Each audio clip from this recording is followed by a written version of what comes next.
महक अपनी ही मस्ती में झूमती गुनगुनाती चली आ रही थी। अपार खुशी से उसका मन गुलाब की तरह खिल उठा था। वह मोहित से मिलकर जो आ रही थी, मोहित जिसके लिए बचपन से उसका दिल धड़कता था। जब वह मात्र 10 वर्ष की थी तब मोहित उसके पड़ोस में रहने आया था। उसके और मोहित के परिवार में अच्छी दोस्ती हो गई थी। एक दिन मोहित की मम्मी ने मजाक में कह दिया, महक तो सचमुच बड़ी प्यारी है, इसे तो मैं अपने घर की बहू बनाऊंगी। बस फिर क्या था, सब हंस दिए थे। मोहित और महक तो मारे शर्म के लाल हो गए थे। मुझे शादी ही नहीं करनी कहते हुए महक अपने घर भाग गई। मगर यह बात यहीं समाप्त नहीं हुई थी। तभी से मोहित और महक के मन में प्रेम का बीज आरोपित हो गया था। यह बीज समय के साथ धीरे धीरे पनपने लगा था और फिर प्रीत का एक हरा भरा वृक्ष बनकर तैयार हो गया था। बचपन दोनों का साथ खेलते बीता था। 12वीं कक्षा के बाद मोहित मेडिकल की पढ़ाई करने के लिए लखनऊ चला गया। दूर रहने पर भी दोनों अनकहे प्रेम की मधुर डोर से बंधे रहे थे। जब मोहित रुड़की आता तो दोनों सारा दिन साथ ही गुजारते। ऐसा लगता जैसे महक और मोहित दोनों एक दूसरे के लिए ही बने हैं। महक तो मोहित के प्यार में राधा की तरह दिन रात डूबी रहती थी। मोहित की मेडिकल की पढ़ाई पूरी होने पर एक दिन मोहित और महक बगीचे में हरसिंगार के वृक्ष के नीचे बैठे थे। तभी मोहित ने महक को बड़े सीधे शब्दों में प्रोपोज करते हुए कहा, महक, क्या तुम मुझसे शादी करोगी? महक के गाल शर्म से लाल हो गए। वह नजर नीची किए मुस्कुरा रही थी। बिना कुछ बोले ही महक ने आंखों ही आंखों में स्वीकृति दे दी थी। हवा के एक झोंके के साथ हरसिंगार के कुछ फूल उनके ऊपर आ गिरे। महकते हुए फूलों से उनकी प्रीत महक उठी। प्रकृति भी उन दोनों को मानो आशीर्वाद दे रही थी। महक अपने प्रेम के विषय में अपने माता पिता को सब कुछ सच बता देना चाहती थी। उसे पूरी आशा थी कि उसके माता पिता भी उसके निर्णय से बहुत खुश होंगे, क्योंकि मोहित था ही इतना प्यारा और व्यवहार कुशल। अनेक सपने संजोती हुई वह घर पहुंची ही थी कि उसके पिता सुरेंद्र जी का फोन आ गया। उन्होंने महक से कहा, बेटा, मेरी अलमारी में एक ब्लू फाइल रखी है, उसे निकाल कर ड्राइवर को दे दो, तुम्हारी माँ अभी कहीं गई हुई है। जी पापा, महक ने कह वह अलमारी में फाइल ढूंढने लगी। फाइल ढूंढते समय उसे एक फाइल पर अपना नाम दिखाई दिया। वह थोड़ा रुकी। उसने वह फाइल ड्राइवर को दे दी, पर अपने नाम की फाइल के विषय में उसकी जिज्ञासा बढ़ती जा रही थी। उसे लगा ऐसे चोरी से पापा के पेपर देखना गलत है, पर वह अपने मन को न रोक सकी। उसने अलमारी से वह फाइल निकाली और देखने लगी। इसमें एक पुराने मुकदमे के पेपर्स थे, जिनमें पीड़िता का नाम महक लिखा था और अभियुक्त कोई जोगेंद्र सिंह था। स्तब्ध सी वह बार बार उलट-पलट कर कागजात देख रही थी। उस फाइल से उसे पता चला कि जब वह मात्र 3 वर्ष की थी तब उस अपराधी ने उसके साथ दुष्कर्म किया था।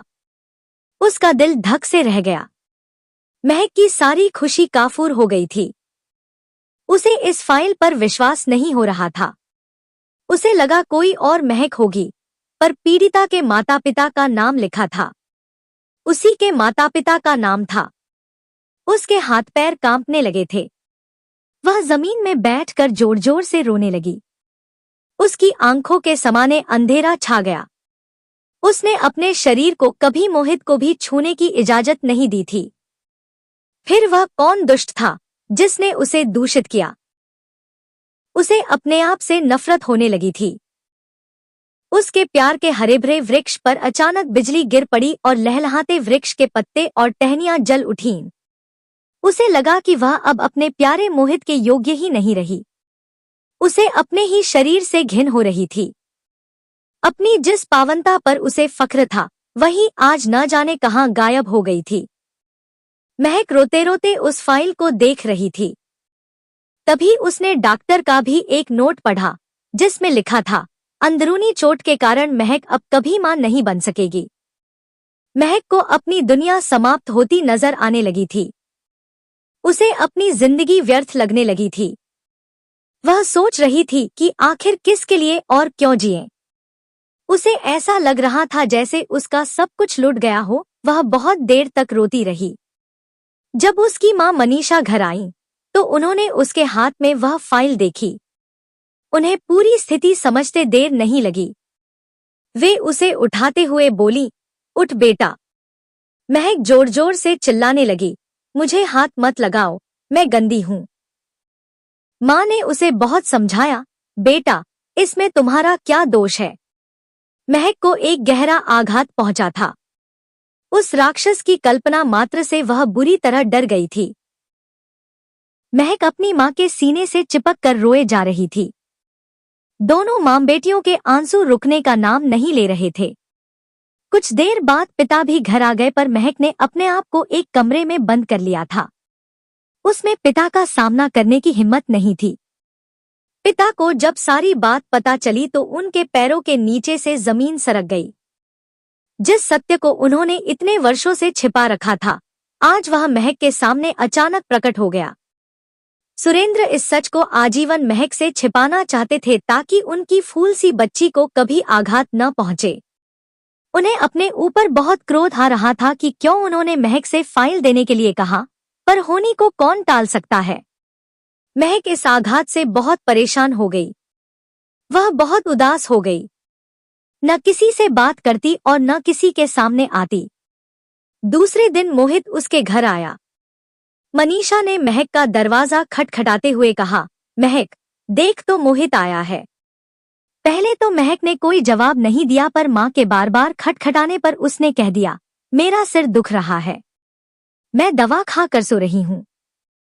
निराश मोहित घर लौट गया और महक तकिए में मुंह छिपाकर रोती रही। पूरा तकिया आंसुओं से भीग गया। उसका रोना बंद ही नहीं हो रहा था। महक की हालत देखकर मनीषा बहुत दुखी थी। उनकी आंखों के सामने वह पुरानी घटना चित्रवत घूमने लगी। एक दिन जब वे नन्ही महक को एक पार्क में ले गई थी, तब कुछ पलों के लिए वे महक को अकेला छोड़कर उसके लिए गुब्बारा लेने चली गईं। बस उसी समय महक को कोई चुरा ले गया। मनीषा चिंतित सी उसे सब जगह ढूंढती रही। सुरेंद्र भी अपनी बच्ची को ढूंढने के लिए तुरंत वहां पहुंच गए। पुलिस में भी रिपोर्ट लिखवा दी। माता पिता का रो रो कर बुरा हाल हो गया था। सुबह से दोपहर हो गई, पर महक का कोई पता नहीं चल रहा था। बहुत देर बाद अचानक पार्क के एक कोने में खून से लथपथ महक अचेतावस्था में पड़ी मिली।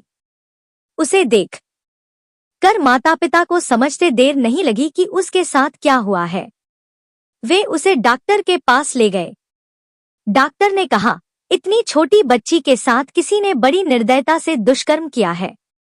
मुझे यह बताते हुए बहुत अफसोस है कि अब यह बच्ची कभी मां नहीं बन सकेगी।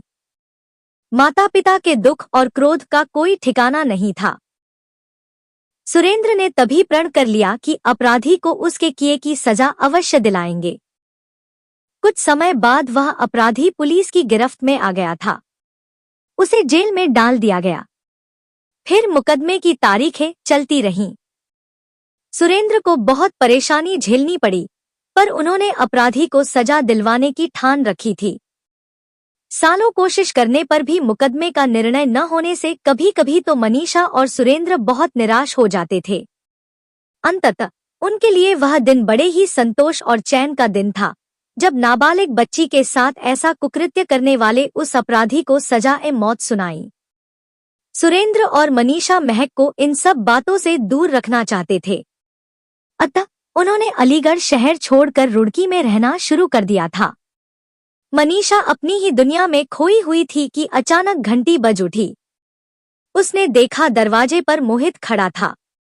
आओ बेटा, मनीषा ने उसे अंदर आने को कहा। मोहित को देखते ही महक उठकर चुपचाप अपने कमरे में चली गई।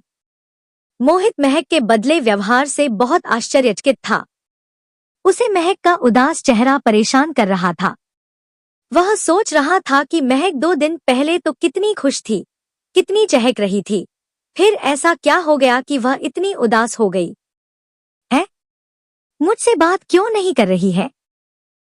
फिर उसने मनीषा से पूछा, आंटी क्या बात है, महक इतनी बुझी बुझी क्यों है? मुझसे मिलती क्यों नहीं है? मनीषा मोहित की परेशानी समझ रही थी। वे मन ही मन मोहित और महक के प्यार के विषय में भी जानती थी। हालांकि मोहित और महक ने उन्हें अपने प्यार के विषय में कभी नहीं बताया था। पर माँ तो आखिर माँ होती है।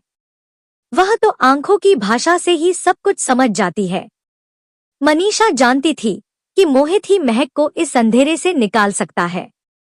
अतः उन्होंने मोहित को महक के जीवन में घटित घटना के बारे में संक्षेप में बताते हुए कहा, मोहित, तुम महक के बहुत अच्छे मित्र हो। मेरा विश्वास है कि तुम ही उसे इस कठिन स्थिति से निकाल सकते हो। मोहित ने पूरी घटना सुनी। उसके तनबदन में आग लग गई। उसकी जान महक के साथ यह कैसा वहशीपन। उसने अपने आप को संयत करने का प्रयास किया। वह महक से बात करने की कोशिश करने लगा, पर महक तो अपने कमरे से बाहर ही नहीं निकलती। वह 1 महीने तक कोशिश करता रहा।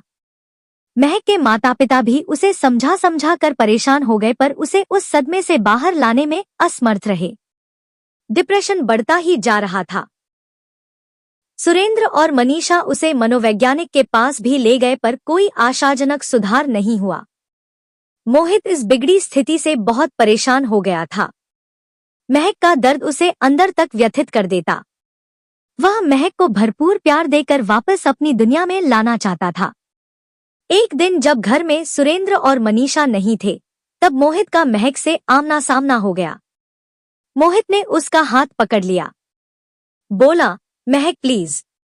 महक अपना हाथ छुड़ाकर भागने लगी।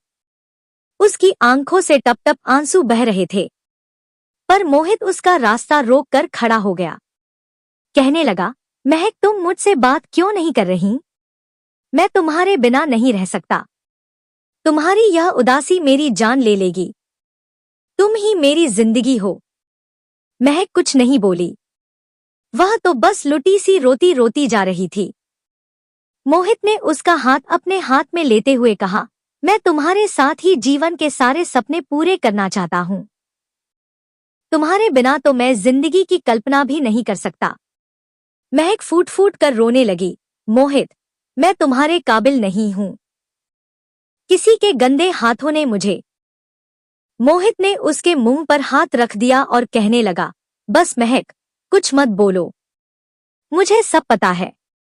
मनीषा आंटी ने मुझे सब बता दिया है। महक की हिचकियां और तेज हो गईं। वह मोहित को फटी-फटी आंखों से देख रही थी। फिर बोली, मोहित, मैं तुम्हें कुछ नहीं दे सकती। मैं मां भी नहीं बन सकती। मेरा जीना बेकार है। प्लीज मुझे भूल जाओ। अपनी नई दुनिया बसा लो। मोहित ने उसे एक प्यार की झप्पी दी और कहा, महक, मुझे कुछ नहीं चाहिए। अगर तुम मेरे साथ हो तो दुनिया की सारी खुशियां मेरे साथ हैं। क्या तुम मुझे अपने से अलग करके मुझे दुखी देखना चाहती हो? अपनी जान से दूर रहकर मैं कैसे जिंदा रह पाऊंगा? महक मोहित के पास खड़ी रोती रही। फिर बोली, मोहित, तुमसे शादी करके मेरा मन मुझे कचोटता रहेगा। मुझे हमेशा ऐसा लगेगा जैसे मैंने तुम्हें झूठी पत्तल दी, मैं अपवित्र हूं। मोहित ने उसे समझाते हुए कहा, तुम कैसे अपवित्र हो सकती हो? अपवित्र, मक्कार, दुष्ट तो वह राक्षस है जिसने तुम्हारे साथ यह दुष्कृत्य किया था। वह दुष्ट जिसने शिशु कन्या को भी नहीं छोड़ा। वह सबसे बड़ा दानव है। तुम अपने को क्यों कोस रही हो? तुम परम पवित्र हो। ये सब तुम मुझे झूठी सांत्वना देने के लिए कह रहे हो ना? मुझे तुम्हारी दया नहीं चाहिए। अब तो मैं तुम्हें बच्चा भी नहीं दे सकती। तुम्हें तो बच्चे इतने पसंद हैं, महक ने तीखे स्वर में कहा। उसकी आंखें रोते रोते लाल हो गई थी। उसकी कुछ समझ नहीं आ रहा था कि उसका भविष्य क्या होगा। मोहित ने उसे पुनः समझाया, महक, तुम चिंता मत करो। हम कोई बच्चा गोद ले लेंगे या फिर सैरोगेट मदर से बच्चा पैदा कर लेंगे। आज के विज्ञान के युग में बहुत कुछ संभव हो सकता है। हम माता पिता जरूर बनेंगे। बस तुम मेरी खुशी के लिए पहले जैसी बन जाओ। मैं तुम्हें ऐसे उदास नहीं देख सकता। अंकल और आंटी भी कितने परेशान हैं। प्लीज तुम अपनी सोच बदलो। मुझे अपनी पहले वाली हंसमुख, चुलबुली, प्यारी सी महक चाहिए। अपनी महक से मिलने के लिए मैं बेचैन हूँ। मोहित कई दिनों तक महक को समझाता रहा। मोहित घर आता फिर मनीषा से पूछता, आंटी, मैं महक को अपने साथ घुमाने ले जाऊं? मनीषा भी सहर्ष उसे मोहित के साथ भेज देती। मनीषा और सुरेंद्र को मोहित से बहुत आशा थी। मोहित हर दिन एक नए अंदाज में महक से प्यार की बातें करता, उसके खोए आत्मसम्मान और विश्वास को जगाता, उसमें प्रेम की भावना के प्राण फूंकता। धीरे धीरे उसका प्रयास रंग लाने लगा। समय बदलने लगा था। उनके प्रेम के वृक्ष पर आत्मसम्मान और विश्वास की कोंपलें फूटने लगी थी। उसकी शाखाओं पर फिर मुस्कुराहट के फूल खिल उठे थे। चहकती चिड़िया फिर आकर नीड़ बनाने लगी थी। पावनी प्रीत की मधुरता और प्रसन्नता से वह वृक्ष पुन लहलहाने लगा था। महक और मोहित को पुन प्रसन्न देखकर सुरेंद्र और मनीषा भी बहुत खुश थे। एक दिन मोहित ने सुरेंद्र और मनीषा से कहा, अंकल, मैं महक से विवाह करना चाहता हूँ। मोहित की बात सुनते ही सुरेंद्र और मनीषा की आंखों से खुशी के आंसू बहने लगे। महक खुशी से खिल उठी थी। सुरेंद्र और मनीषा ने प्रसन्नता से कहा, यह तो हमारे लिए दुनिया की सबसे बड़ी खुशी है। महक और तुम्हारी जोड़ी बहुत सुंदर है। तुम दोनों ही एक दूसरे के पूरक हो। सुरेंद्र और मनीषा ने मोहित के माता पिता के सामने महक और मोहित के विवाह का प्रस्ताव रखा तो वे तुरंत तैयार हो गए।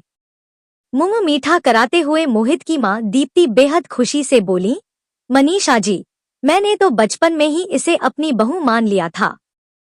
सबके मन में शहनाई की धुन बज उठी थी।